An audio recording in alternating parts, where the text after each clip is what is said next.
Bonjour.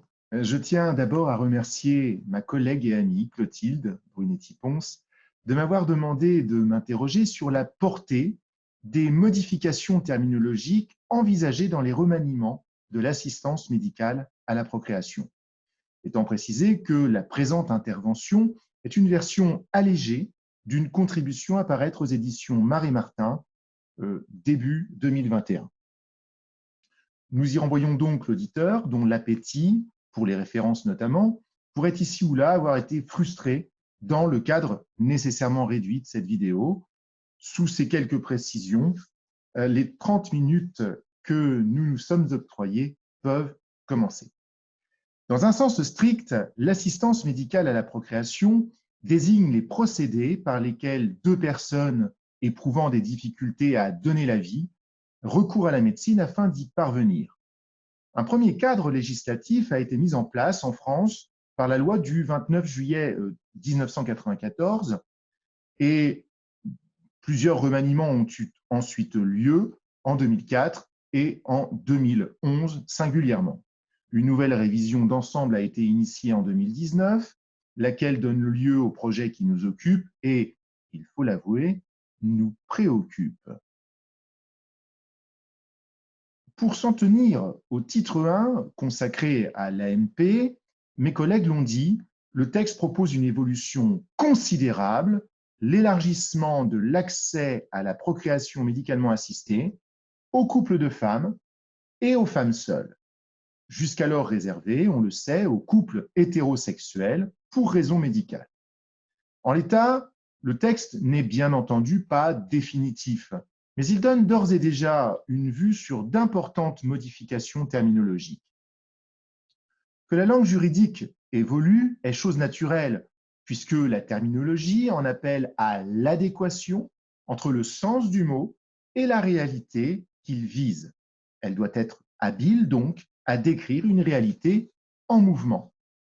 Or, précisément, depuis les années 70, la technique réalise des bonds inédits, notamment au sein du vivant. Pourtant, si la finalité de la médecine poursuit certainement le bien du vivant, la noblesse des missions ne suffit pas à assurer la noblesse des pratiques. Surtout quand elle ne s'intéresse pas à la vie, mais au pouvoir sur la vie. Heureusement, identifier et légiférer sur un phénomène n'impose pas de l'autoriser. Le possible technologique doit, le cas échéant, être remis sur les rails du possible juridique par le législateur. Ces rails, ce sont celles de l'éthique, de la bioéthique, c'est-à-dire la science de la morale appliquée au vivant et plus spécifiquement appliquée à la science médicale. Examiner la portée des modifications terminologiques suppose d'apprécier tant en quoi elles consistent, c'est-à-dire leur sens, que les effets qu'elles emportent, c'est-à-dire leurs conséquences. Parce que la terminologie est un lien entre la réalité et sa représentation, ce qui doit concentrer notre attention, ici, ce n'est donc pas la réalité, c'est le lien. Et comment, le cas échéant, il travestit la réalité. Certes, les évolutions terminologiques peuvent poursuivre des buts louables. Une suppression pourra mettre fin à une discrimination, qu'on pense aux enfants adultérins. Une création pourra instaurer une distinction vers plus d'équité, qu'on pense au concept de consommateur ou non professionnel. Une modification pourra gommer la dimension péjorative de la dénomination ancienne, qu'on pense aux majeurs incapables, devenus récemment les majeurs protégés. Oui, mais Ésope nous mettait en garde. Méfions-nous du langage. Le choix des mots n'est jamais innocent. La fixation sémantique est une façon d'agir sur la norme. Ainsi, dans son association à l'idée, le mot constitue l'accessoire du prestidit législateur, nous aveuglant de tours de passe-passe lexicaux visant à masquer une réalité autrement moins idéale. Lorsqu'un mot de la loi change pour désigner la même réalité, c'est bel et bien un changement de perception qui nous est imposé. Un exemple topique, le remplacement du terme prostituée par celui de travailleuse du sexe. L'ordre juridique a ainsi fait disparaître une activité illicite qu'il n'était jamais parvenu à éradiquer et fait apparaître une nouvelle profession. Les modifications terminologiques peuvent ainsi poursuivre une finalité plus sournoise, rendre acceptable à l'émotion ce qui ne le serait pas à la raison. La portée des modifications terminologiques ne peut être précisément évaluée qu'en considérant tous les remaniements, car le projet d'août 2020 ne constitue qu'une étape de plus dans la création d'un système visant à une redéfinition de la réalité en vue d'une remodélisation de la famille. Une redéfinition de la réalité en premier lieu. La redéfinition de la réalité passe par deux jeux, le choix du sens pour justifier et le choix des mots pour séduire. D'abord, le choix du sens pour justifier. Le choix du sens s'exprime d'une part au travers d'une terminologie contractive et d'autre part au travers d'une terminologie extensive. La terminologie contractive, d'un côté, ou comment on réduit les phénomènes. Dans ce domaine de la bioéthique, il y a beaucoup d'acronymes. AMP, IVG, GPA. Or, leur utilisation participe d'un voile. Ils réduisent la réalité à quelques lettres qui ne révèlent plus de façon intelligible la réalité qu'elles recouvrent. Leur sens perd son immédiateté. Non seulement les mots constitutifs deviennent impalpables, mais surtout leur inadéquation avec la réalité est dissimulée. Un exemple, IVG. Le projecteur est braqué sur l'état de la mère, grossesse, qui n'en sera pas une cette fois-ci, interruption, et sur sa liberté toute puissante, volontaire. Nulle part n'est évoqué le sort de l'embryon qu'elle aura porté. Embryon, faut-il le rappeler, qu'en d'autres circonstances, on appellerait enfant pour obéir à la règle infans conceptus. Or ici, l'être que l'on tue est tu. Je laisse à mes collègues le soin de s'être arrêtés sur l'extension de l'IVG jusqu'au dernier jour de la grossesse pour cause de, je cite, détresse psychosociale. C'est l'article 20 du projet. On s'insurgerait sans doute si, heureusement, on ne nous assurait qu'il ne s'agit pas d'IVG, mais d'IMG, interruption médicale de grossesse. On pourrait pareillement s'arrêter sur l'acronyme GPA, qui ne comporte pas l'altruisme qu'on nous y promet.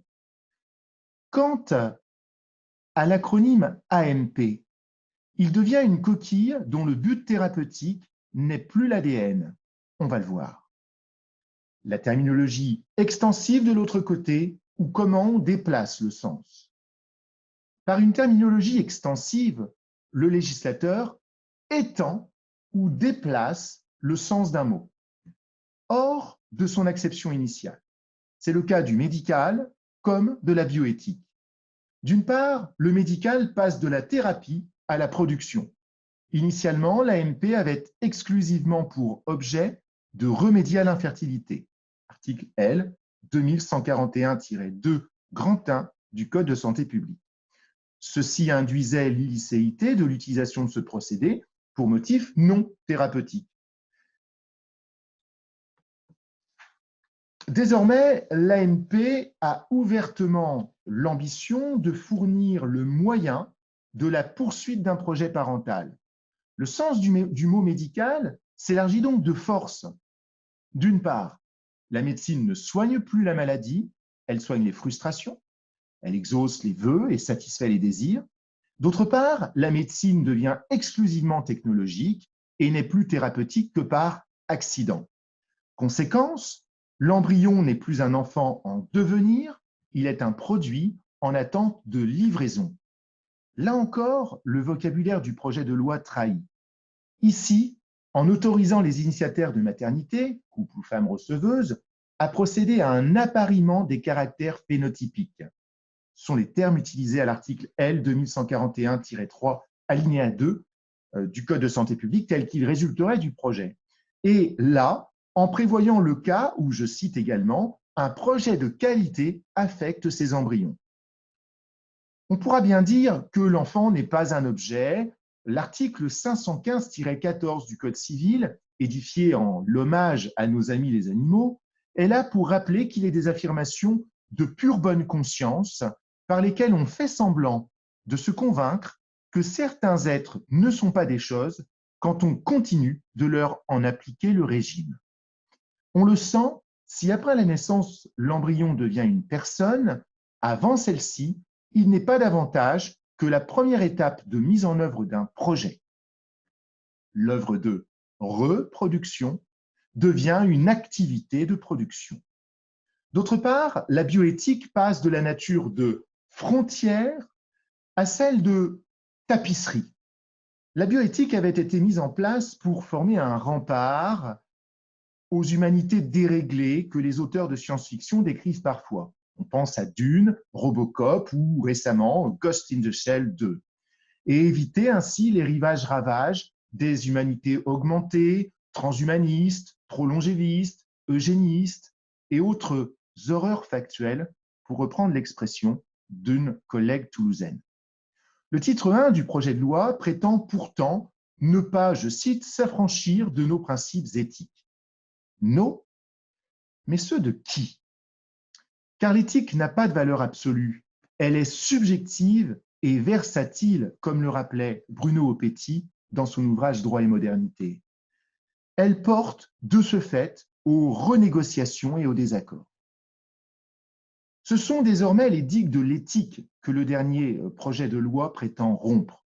La bioéthique n'y apparaît plus en effet comme une frontière entre le licite et l'illicite. Elle est devenue une tapisserie, disions-nous, où s'affrontent des forces opposées, la liberté et la dignité, brandissant l'une et l'autre le drapeau de l'égalité sous des rafales de solidarité. L'éthique n'est plus constituée de principes primordiaux proclamés, mais d'un filet qui prétend corseter les véritables principes primordiaux placés quant à eux sous les projecteurs des intitulés. L'accès aux technologies médicales doit être élargi. La recherche scientifique doit être libre. Ce qu'il reste de la préoccupation d'éthique n'est plus substantiel, mais purement formel. D'autant que dans les remaniements de l'AMP, au choix du sens s'ajoute ensuite le choix des mots. Le choix des mots pour séduire, car, comme le rappelait Marianne Frison-Roche, la sonorité du mot nous donne déjà une impression erronée de l'objet. Ainsi, à l'instar du ministre de la Défense, annonçant la guerre en prononçant exclusivement 10 fois le mot paix, le législateur s'emploie à répéter les mots qui plaisent pour faire oublier la réalité qui déplairait. Il y parvient par le recours à deux sortes de terminologie. D'un côté, la terminologie méliorative et la préférence pour le don plutôt que l'abandon. Dans la PMA, le géniteur, c'est celui qui donne ses gènes. Il est dénommé donneur ou tiers donneur. Que donne-t-il? Pas une personne, pas une vie, il ne s'agit du don que d'une chose, le gamète ou l'embryon. À une personne ou un couple qui ne le reçoit pas, ce serait trop froid, mais qui l'accueille, ce qui est, on en conviendra, plus chaleureux. Ainsi deviennent hors de propos tout à la fois la question de la parenté et de la responsabilité parentale du géniteur. Au demeurant, ce dernier ne garantit pas même contre les vices de la chose, puisque l'article 342-9 du Code civil prévoit qu'il n'y a pas d'action en responsabilité contre le donneur. À embryon ou à gamète donné, on ne regarde pas les dents, aurait pu écrire Loisel. Reste qu'ici encore, tout est question de perspective. Ce que le législateur appelle don, un enfant un jour, auquel aura été légalement, on va le voir, refusé l'accès à l'identité de son géniteur ou de sa génitrice, pourrait l'appeler abandon. De l'autre côté, la terminologie arbitrale est la priorité de l'équilibre et de la liberté. À lire les propos des rapporteurs, le législateur aura été l'arbitre qui tranche de façon à maintenir un équilibre entre des valeurs supérieures. Liberté, égalité, solidarité, dignité. Des valeurs supérieures que le débat oppose. En réalité, chacun mesure bien que, bousculé par des revendications qui le dépassent, le législateur n'est que le jouet de ses forces. Tantôt, il invoque l'égalité entre tous, lorsqu'il ne devrait se préoccuper que d'équité, car il n'a jamais été dans la nature du droit d'octroyer à chacun le même, mais à chacun selon sa situation. Or, la situation de personnes dont les gamètes se complètent n'est pas la même que celle d'un couple de même sexe ou d'une personne seule. L'égalité, on le voit, est un principe levier qui, dès qu'une brèche est ouverte, fait en sorte de l'élargir. Faisons mine d'ignorer que, sur le fondement de l'égalité, les hommes que la nature frustre de maternité pourraient bientôt demander à porter eux-mêmes leur enfant. Combien de temps faudra-t-il à la technique pour y parvenir? Combien de temps faudra-t-il aux législateurs pour le leur octroyer? Après le mariage pour tous, la filiation pour chacun. Tantôt, il invoque la liberté pour chacun et pour application reconnaît en batterie une ribambelle de droits à. Dès 2013, lorsque le droit au mariage pour tous a été octroyé, a été également posée la question du droit à l'enfant. Or, dans sa rédaction de février 2020, le projet prévoyait d'insérer un article 310-1-1 au Code civil, prévoyant que nul n'a de droit à l'enfant. Cette proposition a été supprimée dans le projet d'août 2020. Il faut comprendre qu'en retirant une disposition négative, le législateur parvient discrètement au même résultat que s'il avait inséré une disposition affirmative. Il dispose par le silence qu'il n'est pas dérangeant qu'une personne revendique un droit à l'enfant. Au travers d'un droit à l'enfant, ce n'est ni le droit d'être parent, ni le droit d'être géniteur qui est revendiqué, c'est le droit de nourrir un projet parental sans l'encombrement de la personne du sexe opposé qui nous aurait fourni son matériel génétique en complément d'une autre. Les œufs, donc, sans le poulailler. En ceci, il ne s'agit pas seulement d'une redéfinition de la réalité, mais d'une véritable remodélisation de la parenté ou plus précisément de la famille. Une remodélisation de la famille en second lieu. La remodélisation de la famille avait été annoncée il y a une dizaine d'années au travers de la crainte que le lien de filiation ne vienne à être scindé en deux éléments, le lien génétique d'un côté et le lien social résultant du projet parental de l'autre. Or, aujourd'hui, ce projet parental est en passe de devenir le critère exclusif de la filiation. Ce faisant, la filiation devient volontaire, bien que la parenté demeure statutaire ensuite. D'abord, la filiation devient volontaire. D'un côté, c'est l'avènement de la filiation par volonté motivée. Cette filiation, par volonté motivée de poursuivre un projet parental, c'est une filiation juridique artificielle que le jeu naturel de la biologie refuse à celui qui le revendique. Or, au contraire de l'adoption, il ne s'agit pas ici d'améliorer la situation d'un enfant, car il n'existe pas. Le projet parental, de produire, peu en importe le moyen, et de s'attacher à un enfant qui ne vit pas encore, c'est un projet pour soi. Passons rapidement sur cette volonté motivée, parce que malheureusement, le temps nous est compté, même s'il y aurait beaucoup à en dire. Au travers de l'exigence de motivation, nous aurions pu démontrer que le projet pose que le but doit être louable et l'envie durable, mais que ce contrôle ne sera jamais organisé parce que pas possible. Au travers de l'exigence de consentement, nous aurions pu démontrer qu'il n'en est pas un, puisqu'il n'engage pas. Je vous renvoie à l'article 342-10 alinéa 3 du Code civil et à ce droit de rétractation qui n'est certainement pas un droit de réflexion comme en comment dispose l'article. Laissons cela, disais-je, et arrêtons-nous plutôt sur ce monstre que le législateur choisit d'appeler projet parental. Il apparaît à l'article L 2141-2 alinéa 1 du Code de santé publique notamment. D'emblée, on aura noté qu'il n'est pas question de projet familial. Ceci est cohérent avec l'ouverture de l'AMP aux femmes seules, puisque de cette configuration, un projet familial serait évidemment exclu. Certes, la situation du parent contraint d'élever son enfant seul n'est pas nouvelle, on pense à la séparation des parents, mais si la mère célibataire l'était par accident, la femme seule, elle, recourant à l'AMP, le deviendra désormais par choix. La volonté ajoute ici à la tragédie. De l'autre côté, c'est la déchéance de la filiation biologique. Procréation et filiation ne sont plus synonymes. Ils ne l'étaient plus par exception, au cas d'adoption. Ils ne le seront plus par principe. La filiation n'est plus une nature, c'est une fonction.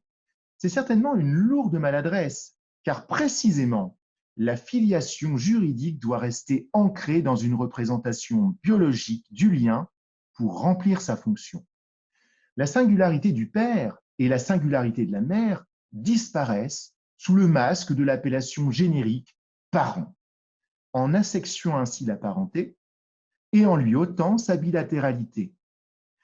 Entre le meurtre du père et l'oubli de la mère, il faut bien admettre que le projet de loi nous dessine une parenté pour laquelle la famille n'est plus un modèle. En surface, le meurtre du père et l'oubli de la mère, à l'image de l'état civil transcrivant la parenté d'une ou deux femmes nourrissant et réalisant leur projet parental, notre droit devient muet sur le père après que de l'avoir destitué de son autorité. Il est probable que la doctrine n'aura bientôt plus à se demander même ce qu'est un père, car au-delà du mot, c'est bien le concept qui disparaît. En témoigne l'article 4 du projet de loi bioéthique, prévoyant de remplacer l'expression non patronymique, du grec pater, père, et le remplacer par nom de famille. À travers cette disparition du père, c'est peut-être aussi la disparition de la famille. En profondeur, le démodelage de la famille. Boîte de Pandore, l'AMP multiplie les configurations familiales et ouvre le champ à la diffraction paternelle et maternelle.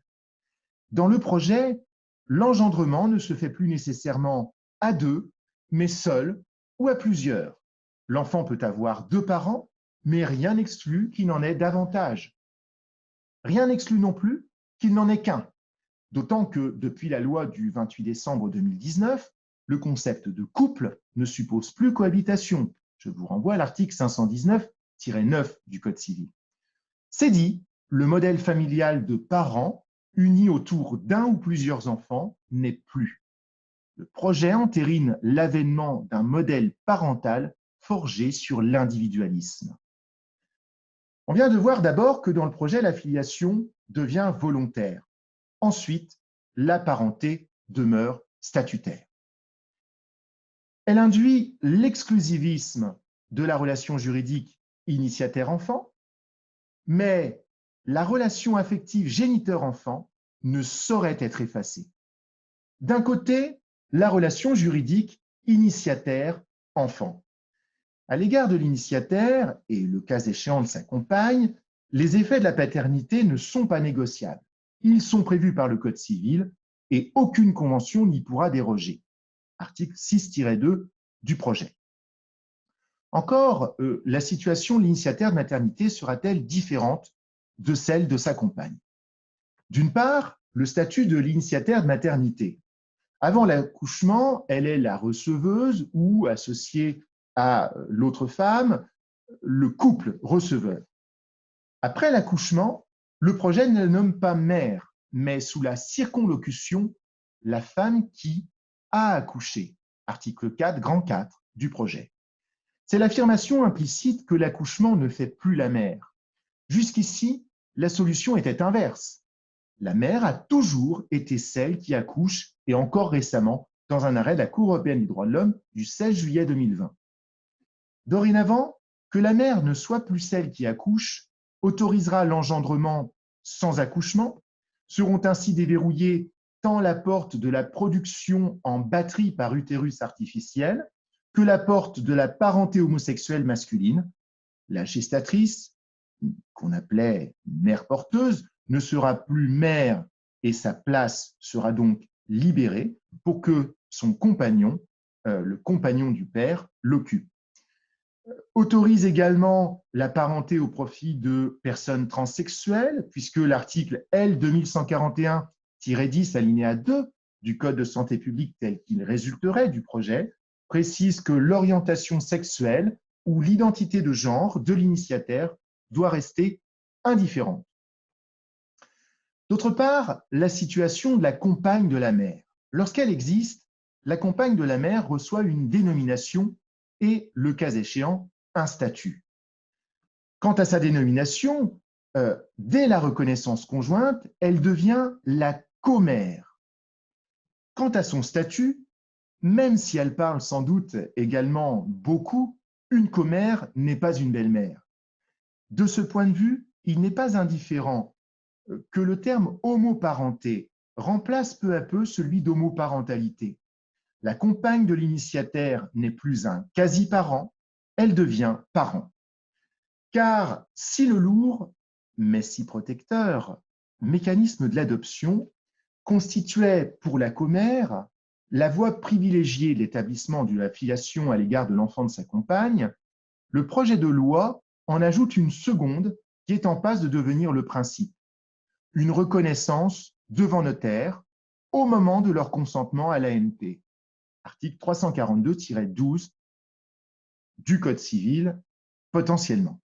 Le terme reconnaissance est évidemment très mal choisi, car reconnaître un enfant, c'est, rappel littré, s'avouer authentiquement pour père ou mère d'un enfant naturel. Or, l'aveu d'une filiation qui n'est pas la nôtre constitue évidemment un non-sens. De l'autre côté, la relation affective géniteur-enfant. Sans déclaration de parenté, aucun statut parental pour le géniteur. Tout juste l'enfant devenu majeur pourrait-il demander l'accès à ses origines? D'une part, le géniteur, donneur, n'a pas de statut à l'égard de l'enfant, ni en droit, ni en fait. En droit, l'article 342-9 du Code civil, en effet, interdira à son profit l'établissement d'aucun lien de filiation. En fait, le texte lui refusera d'exercer aucune des fonctions d'éducation et de soins à l'égard de l'enfant. Pour les géniteurs, donc, ni parenté, ni parentalité. D'autre part, l'enfant n'a pas le droit à l'accès de ses origines. Chez l'enfant, même en l'absence de lien juridique, restera un lien affectif viscéral pour ce géniteur qu'il ne connaîtra pas et, tôt ou tard, l'envie d'accéder à ses origines, c'est-à-dire aux sources de sa vie et aux modalités de sa naissance. Or, si le droit lui accorde à sa majorité le droit de demander l'identité de l'être dont il porte les gènes, il ne lui accorde pas le droit de l'obtenir. Ainsi sollicité, le géniteur pourra en effet refuser la demande et rester hors d'atteinte de la curiosité affective de l'enfant. Le droit fondamental de l'enfant à la connaissance de ses origines, à l'instar de celui du géniteur d'établir sa paternité, pourrait ainsi accroître à la longue liste des droits ineffectifs que dressait Judith Rochefeld. Voilà donc un panorama, trop rapide j'en ai conscience, de la portée des évolutions terminologiques qui touchent, au-delà du droit de la famille même. Qu'en conclure? Il me semble que cette étude aboutit à deux enseignements. Le premier enseignement, c'est cette idée qu'exprimait le professeur Carcassonne à propos de la Constitution et à laquelle il convient de rester fidèle dans notre matière. Il ne faut pas modifier un texte s'il ne s'agit que de satisfaire une envie. Le droit ne doit pas sombrer notamment dans une description systématique du réel.